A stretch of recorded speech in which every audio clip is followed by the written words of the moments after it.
येत्या 19 डिसेंबरला देशामध्ये सगळ्यात मोठा राजकीय भूकंप होईल। भारताचा पंतप्रधान बदलेल आणि त्या ठिकाणी मराठी माणूस जाऊन बसेल असं भाकीत राज्याचे माजी मुख्यमंत्री पृथ्वीराज चव्हाणांनी केलंय।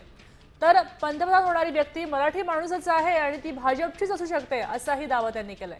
दरम्यान चव्हाण यांच्या दाव्यावरनं भाजपचे नेते आक्रमक झालेत। अमेरिकेच्या षडयंत्राला काँग्रेसची साथ आहे असा घणाघात मुनगंटीवारांनी केलाय। मुनगंटीवार काय म्हणालेत नेमकं आपण ऐकूया।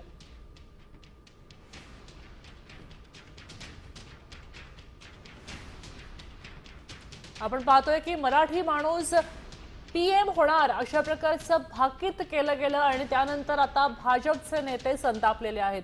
मुनगंटीवारांनी याचा समाचार घेतलेला आहे।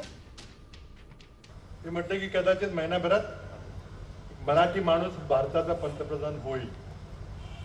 आता मराठी माणूस पंतप्रधान व्हायचा झालं तर आत्ता बसला माणूस त्याला बाजूला गेलं पाहिजे। म्हणून आधी मी अधोरेखित केलं की नाव न घेता बहुतेक बदल घडण्याची शक्यता मला दिसते। आणि जर बदल घडला तर काँग्रेसचा काही पंतप्रधान होणार नाही, कारण आमच्याकडे बहुमत नाही। तर मग होणार हीच लोक, पण त्यांचा मग कोणताही दुसरा माणूस होईल, कदाचित मराठी माणूस होईल असा माझा संदर्भ होता। आणि माझा इशारा होता 19 डिसेंबरला।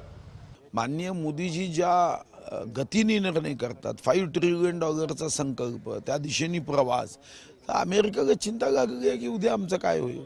आज तुम्हाला माहीत नाही, पण अमेरिकेमध्ये आता त्यांची धीरे धीरे डिपेंडन्सी भारतीय वस्तूवर वाढत आहे, भारतीय लोकांवर वाढत आहे। आणि अशा प्रसंगात त्यांना भारतीयांचा द्वेष आहे आणि तो द्वेष लक्षात घेऊन काहीतरी तिथं हंगामा करायचा असा प्रयत्न अमेरिकेचा दिसतो आहे आणि त्याला काँग्रेसची साथ दिसत आहे अशा पद्धतीचा विचार मांडून। कुठेतरी षडयंत्र असू शकतं, 100% षडयंत्र असू शकतं।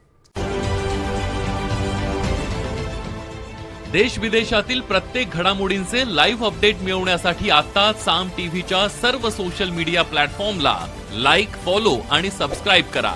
तसंच सर्व नोटिफिकेशनसाठी बेल आयकॉन प्रेस करायला विसरू नका।